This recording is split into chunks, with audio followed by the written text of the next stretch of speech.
Bonjour, je m'appelle Amy Sébert, j'ai 21 ans, je travaille actuellement dans l'entreprise Sérénov au Puy-en-Velay et je suis en train de faire un BPMPI.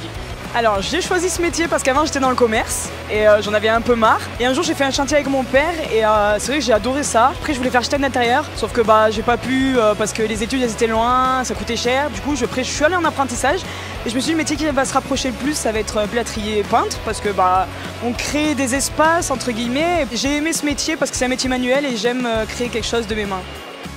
Pendant ces 2 jours de compétition, j'ai dû bâtir ce qu'on appelle des cloisons sèches, donc du placo. La difficulté c'était qu'il n'y a pas de plafond et dans une maison on a l'habitude de faire du solo plafond et là c'était difficile parce qu'il fallait réussir à faire tenir les aplombs et tout niveau. Ensuite on a également eu des cloisons courbes, chose qu'on fait pareil jamais en entreprise, là c'est la première fois que je fais ça donc ça c'était la plus grande difficulté. Et aujourd'hui on a eu un module sur tout ce qui est bande à joint et ça c'est plus mon domaine donc je sais que je gérerai un peu mieux. Alors demain la suite on aura 2 heures d'un sujet qui est imposé, un spin module, c'est-à-dire le premier qui va terminer aura plus de points et ainsi de suite. Et ensuite la deuxième séance qu'on aura, ce sera une séance de 2 heures aussi. Et là c'est un sujet libre avec des techniques différentes qui comprennent le plâtre, le staff, les moulures, etc. Et voilà, ça après c'est plus, la notation sera plus subjective, la beauté, si tous les critères techniques ont été respectés aussi.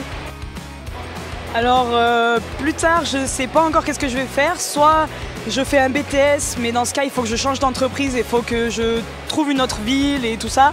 Mais ça m'embête un peu parce qu'actuellement je suis associée à mon employeur donc c'est vrai que ça m'embête de tout quitter comme ça. Peut-être partir à l'étranger aussi c'est une possibilité que j'envisage mais voilà pour le moment il me reste 1 an, je vais finir cette année, je vais voir comment ça se passe en entreprise et après on verra.